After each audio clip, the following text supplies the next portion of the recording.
Lioto, uma imensa honra para o site MMA Debate, aqui de Belo Horizonte, entrevistar você. Você que é de fato um dos maiores lutadores da história do MMA. E eu gostaria que você falasse um pouco como é que você começou seu envolvimento com as artes marciais. Com certeza você já foi começando com o Karatê, né, devido à história do seu pai, que é um dos precursores do Karatê no Brasil. Conta pra gente com qual idade você começou a lutar. Comecei quando eu tinha 4 anos de idade no estado do Pará, junto à minha família, com meu pai, com meus irmãos. E no início era sempre o principal era a brincadeira, através da brincadeira você aprender um chute, um soco, uma defesa, uma imobilização, um golpe diferente. Sempre através da brincadeira, porque criança tem que ser através da ludicidade. Sem ser Lioto, conta pra gente um pouco a sua trajetória dentro do karatê de competição, né? Quantos títulos você tem brasileiros, sul-americanos, enfim. Falasse um pouco da sua parte de títulos que você conseguiu, né, nas competições que você disputou e também falasse sua graduação. Se eu não me engano, você é faixa preta terceiro dan, correto? Eu, minha trajetória do karatê em relação à competição, eu sempre fui um cara que gostei muito de competir. Desde muito garoto eu gostava de competir e tive alguns títulos aí, né? Fui campeão brasileiro, campeão, várias vezes campeão brasileiro, campeão norte-nordeste, fui campeão pan-americano, cheguei a ser terceiro lugar no campeonato mundial, fui convocado para a seleção brasileira algumas vezes. Eu achei que, eu acho, né? Eu achava também que a competição era muito importante nesse lado, nesse lado de estimular o atleta, porque isso faz você crescer como atleta, como pessoa. Às vezes você perder uma luta, às vezes você ganhar, né? Saber a hora de melhorar, saber a hora de que você tem que mudar o seu jogo, mudar a estratégia. Isso me ajudou bastante na minha carreira hoje de MMA. São esportes diferentes, mas por eu ter competido bastante dentro do karatê, fui muito tarimbado no karatê, e isso me ajudou bastante na minha carreira dentro do MMA, no sentido de competição. Né? Lógico que são coisas totalmente diferentes, mas no sentido de competição, sim. De você enfrentar aquela ansiedade, você enfrentar o nervosismo, você, né, criar situações de treinamento, tentar melhorar sempre. Então isso tudo me ajudou bastante. E o Karatê, eu só tenho a agradecer ao Karatê. Lioto, falando só agora uma pergunta sobre uma curiosidade que todos têm, né? Eu sei que o seu pai é adepto dessa terapia, né, que é a urinoterapia, e eu sei que você fez ela durante um tempo. Não sei se você ainda faz, gostaria de saber se você ainda faz o uso dessa terapia e você falasse, né, realmente, na época que você fez, ou se você ainda faz, quais as sensações positivas que você teve, né, e realmente se ela traz, né, se para você ficou comprovado que ela traz realmente benefícios à saúde. Olha, assim, é um assunto muito delicado. A urinoterapia é uma coisa que é muito nova, quer dizer, é muito antiga, mas é muito nova no lado ocidental. Né? As pessoas desconhecem bastante, então às vezes eu prefiro nem tocar muito nesse assunto, mas é uma coisa que meu avô já fazia isso muito antes, meu pai também.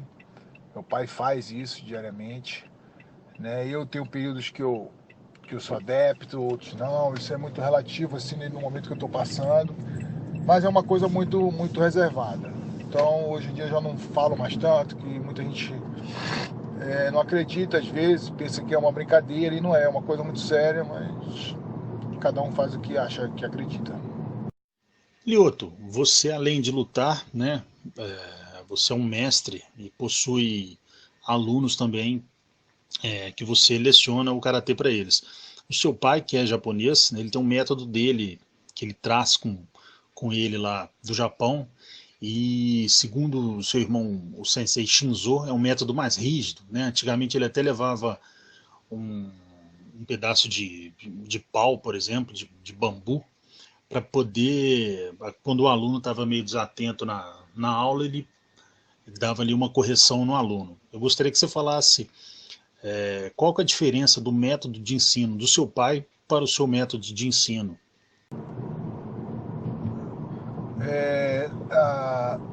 Na verdade, assim, meu pai, ele tem um método muito tradicional, um método japonês, porque ele foi formado em cima dessa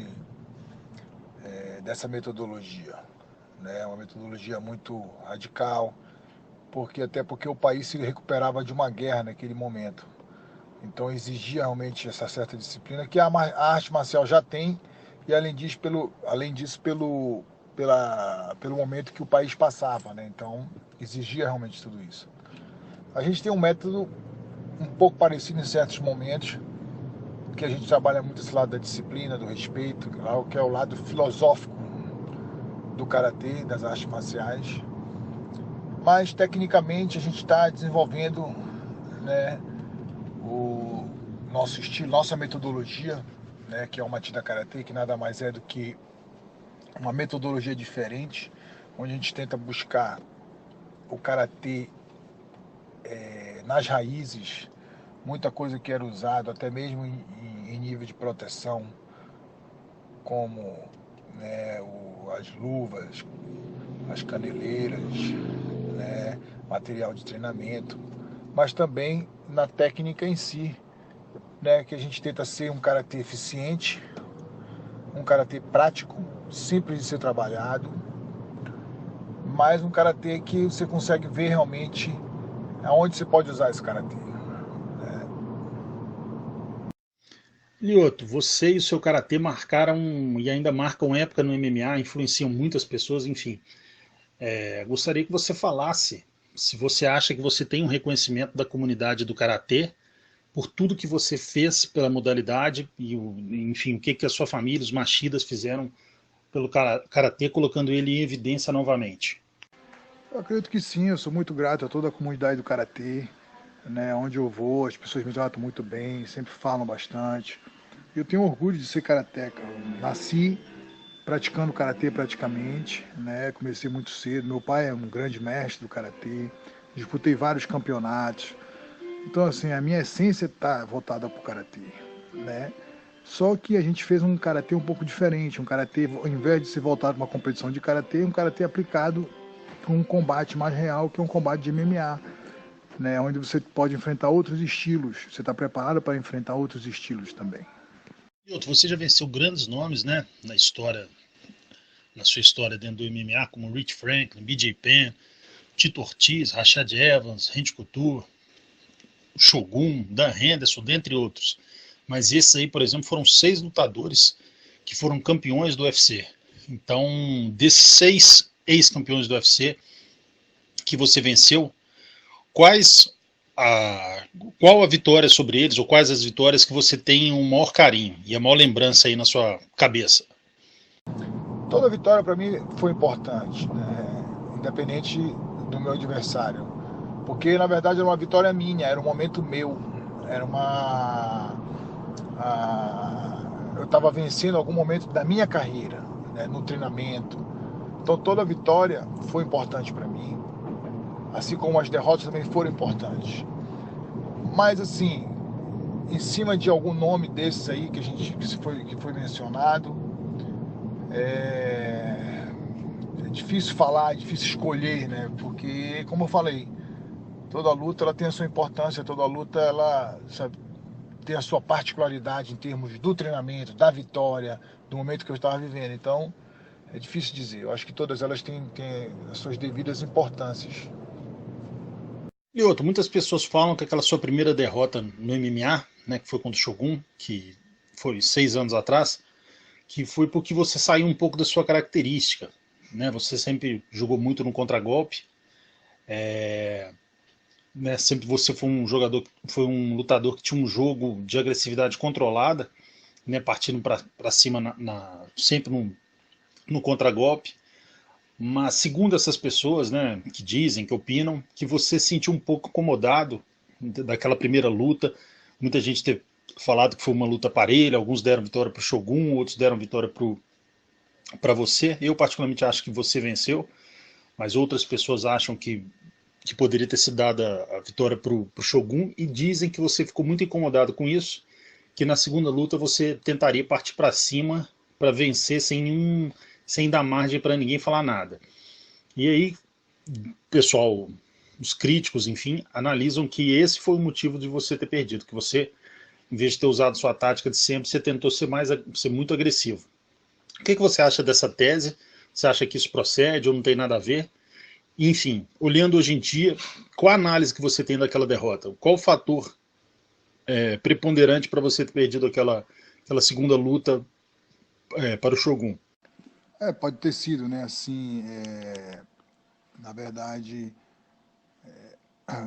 você se emociona às vezes nesse sentido, né? Você entra na pilha da mídia, de tudo isso e às vezes quer mostrar um pouco mais, quer provar um pouco mais e às vezes pode acabar errando. Assim, a luta em si não teve muito nada demais, entendeu? Um golpe eu acho que entrou ali e de repente pelo meu ímpeto, talvez de ter buscado, se eu tivesse, né, rodado mais naquele momento, esperado mais o momento certo, poderia ser um resultado totalmente diferente.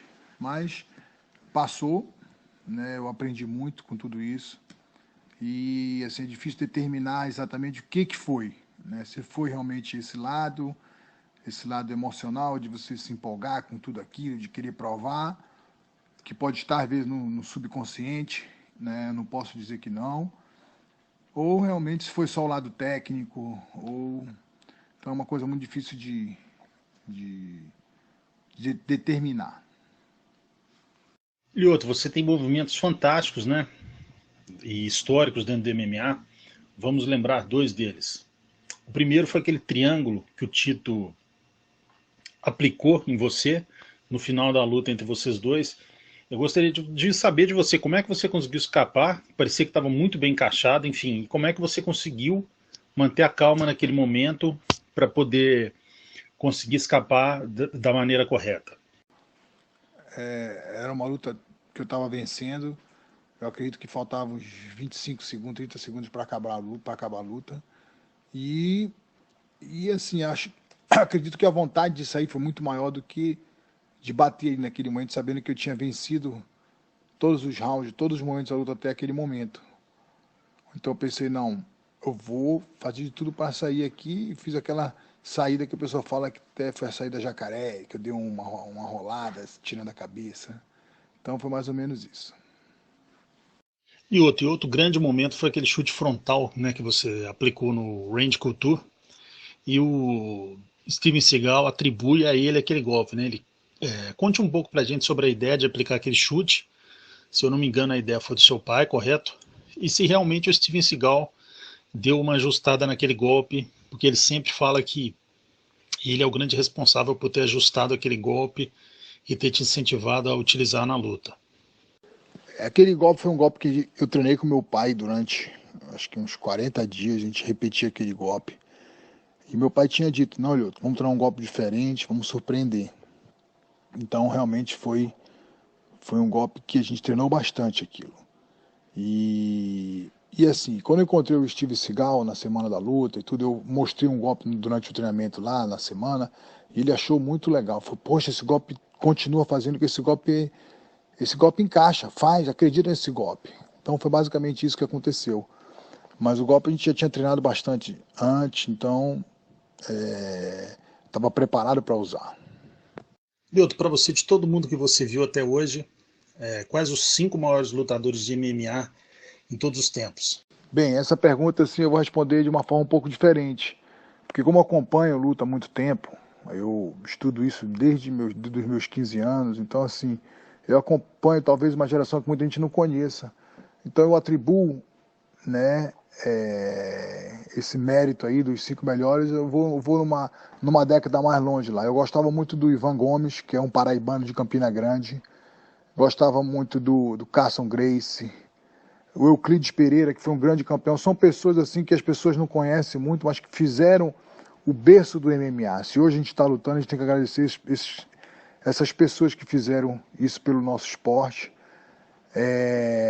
Valdemar Santana e o Rodrigo Minotauro, que é um cara que já é da época mais moderna, mas é um cara que é um guerreiro, é um cara que mostra sempre. Então não são pessoas que não só dentro e fora do ringue mostraram que não lutaram só pelo dinheiro, né? Lutaram também pelo vamos dizer assim, pela honra, pela vontade de lutar, porque gosta também. E outro, você foi o primeiro e um dos poucos que até hoje conseguiu fazer uma luta pau a pau equilibrada com o John Jones. Inclusive, você foi o primeiro a vencer um round sobre ele, que foi naquela luta de vocês, você claramente venceu o primeiro round. Olhando hoje em dia, né, olhando para trás assim, o que você acha que faltou para você vencer aquele duelo? Olha, assim, naquele duelo foi um duelo, é difícil dizer, né, o que faltou, o que não faltou, mas aquele duelo foi um duelo duro, treinei muito, né, mas talvez eu tenha faltado fazer um pouco mais de sparring, né, de ter treinado um pouco mais de sparring, porque eu trabalhei muito a condição física, mas um pouco separado da parte específica. E no segundo round eu senti um pouquinho, né, eu senti um pouquinho e tive dificuldade de mudar um pouco a estratégia na hora que ele mudou a estratégia dele. Talvez isso tenha faltado. Lioto, você como karateca, né, que tem um nível absurdo no karatê, muito, muito alto, o que você acha do jogo em pé, né, do Stephen Thompson e do McGregor? Analisa um pouco as semelhanças e as diferenças no jogo dos dois, já que os dois também são oriundos do karatê. Bem, o Steve Thompson e o Conor McGregor são lutadores muito técnicos, dá para ver a posição que eles, né, que eles usam, a guarda que eles usam, a distância deles, né, e são lutadores oriundos do karatê, né, assim, oriundos de artes marciais tradicional japonesa, apesar de eles serem de países diferentes, Estados Unidos, mas eles treinaram muito isso, dá para ver no movimento da perna dele. Então eles usam esse princípio da arte marcial, né, de você não tomar muito golpe e vencer a luta. Pelo contrário, você acertar mais do que tomar, não entrar numa briga. Então se eu consigo enxergar a precisão do golpe dele, né, a distância, o tempo, a combinação do golpe, que são características muito usadas dentro do karatê. E isso é fenomenal, acho que é muito legal de ver. Então, são lutadores que merecem sim, tecnicamente falando, eles merecem sim o respeito como lutadores técnicos. Lioto, você já pensou em mudar de evento? Você tem um nome muito forte nos Estados Unidos e no mundo inteiro. Você já foi procurado pelo Bellator, por exemplo, ou para outro grande evento? Não, de forma alguma, assim, pela situação que eu estou vivendo hoje, né, então estou muito focado em primeiro resolver essa minha situação com a comissão, com a usada, quer dizer, então nem cogito nada em outro evento. Eu quero primeiro resolver minha situação com a usada e poder voltar a lutar primeiro. E outro, nós sabemos que o Dana, né, e o UFC de modo geral parece que prefere os lutadores mais falastrões, que eles promovem mais as lutas, enfim. Agora ficou claro, né, que ele voltou a usar esse critério, já que o McGregor do nada ganhou um direito ao title shot, né, o McGregor tem na divisão dos leves, ele tem um cartel de uma vitória e uma derrota, e o Nate Diaz, por exemplo, nem é um dos principais contenders, por exemplo. Então, assim, a vitória sobre o Nate Diaz nem era para qualificá-lo para ter um title shot. E ele teve duas lutas na categoria, uma ele perdeu, a outra ele venceu, e a vitória que ele teve sobre o Diaz foi bem. A luta foi bem parelha. O russo, o Nurmagomedov, por exemplo, tem 7 lutas e 7 vitórias na divisão. O nosso Rafael dos Anjos, nas últimas 7 lutas, venceu 6. Então, realmente, em termos lógicos, de justiça, o McGregor não merecia de jeito nenhum esse title shot. Então, cada vez está mais claro que não existe critério técnico nenhum nesse ranking, e o que leva em conta mesmo é somente venda de pay-per-view, enfim. O que você acha disso, né? Esse caminho que o UFC está levando, colocando as pessoas não pelo critério técnico ou pelo ranking, e sim por questão de qual o lutador que fala mais, que vende mais, enfim. O que você acha desse caminho que o UFC está seguindo? É um pouco complicado, né, assim, o perfil do evento, porque a forma que a gente não sabe qual é o realmente qual é o parâmetro, né? Qual é o que está baseado em quê? Então, realmente é difícil, mas eu prefiro nem comentar, até porque eu não estou podendo lutar agora, então é uma coisa que eu prefiro ficar de fora.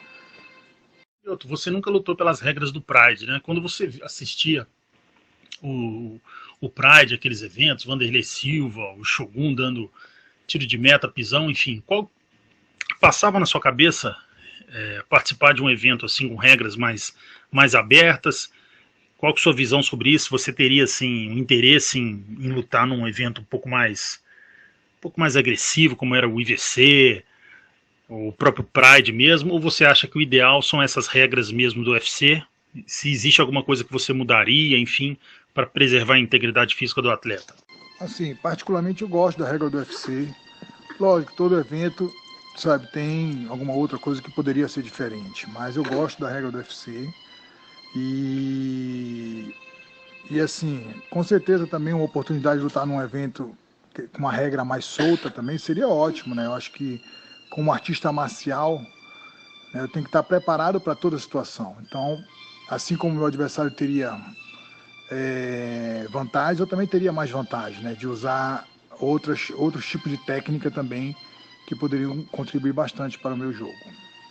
E outra, a divisão dos médios tem excelentes lutadores, né? Vamos colocar assim, você, Jacaré, Weidman, Rockhold, o próprio Vitor Belfort também, que vem em decadência, mas é um lutador de talento, o próprio Anderson, o Romero, o Musashi, enfim, só aí 6, 7 lutadores de grande potencial. Talvez o menos talentoso dentro do top 10 é o atual campeão, né? Que é o Bisping.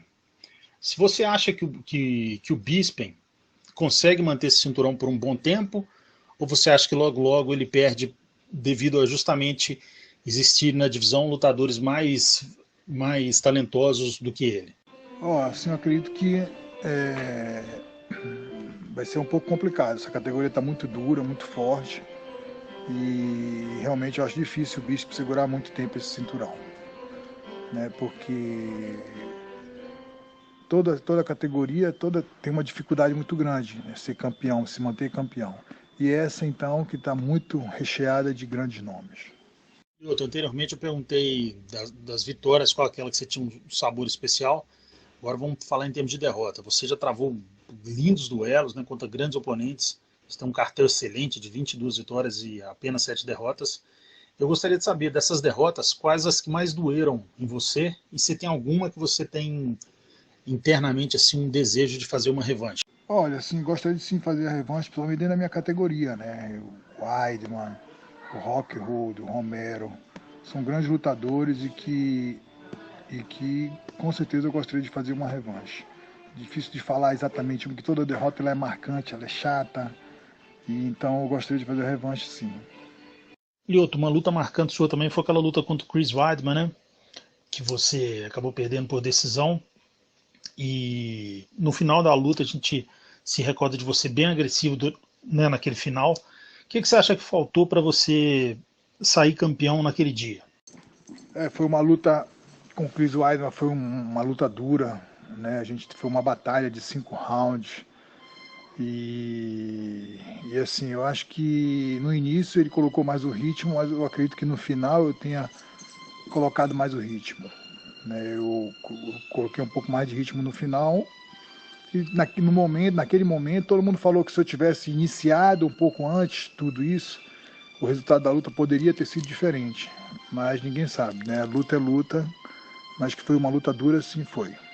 Tu faz um tempo, né, que você passou para a treinar na Kings MMA, né, uma academia sob a direção do grande mestre Rafael Cordeiro. Conta pra gente um pouco do diferencial que o mestre Rafael Cordeiro trouxe ao seu jogo. O grande diferencial é que o mestre Rafael Cordeiro, ele estimula o seu jogo, né? Ele não muda o seu lutar. Isso é muito difícil um técnico fazer isso. Então ele tem esse talento. Ele aproveita o que o lutador tem de bom, né? E tenta adicionar coisas, consertar alguns erros, mas ele não tenta mudar o jogo do atleta. Ele não tenta trocar o jogo do atleta, porque isso pode confundir. Ele aproveita que esse cara tem o que de bom, então ele faz isso e faz esse jogo, né, tentando melhorar o jogo do cara e consertar os erros do cara. Então é difícil um técnico fazer isso, ele consegue fazer isso, né, dentro de vários lutadores, ele consegue explorar cada um da sua maneira. Então isso eu acho que é o fator primordial do mestre Rafael Cordeiro. Você tem uma legião imensa de fãs no mundo inteiro e muitas pessoas que não acompanham o seu dia a dia pensam que talvez você não tenha a mesma motivação de antes. Talvez hoje em dia, né, você tem uma bela família, filhos, você já tem uma boa base financeira, você não precisa provar nada mais para ninguém, lutando, enfim. Essas pessoas estão certas ou erradas? Realmente você perdeu um pouco daquela motivação ou você ainda internamente tem aquele desejo de vitória, de pegar o cinturão dos médios para você, enfim, conta um pouco para a gente sobre isso.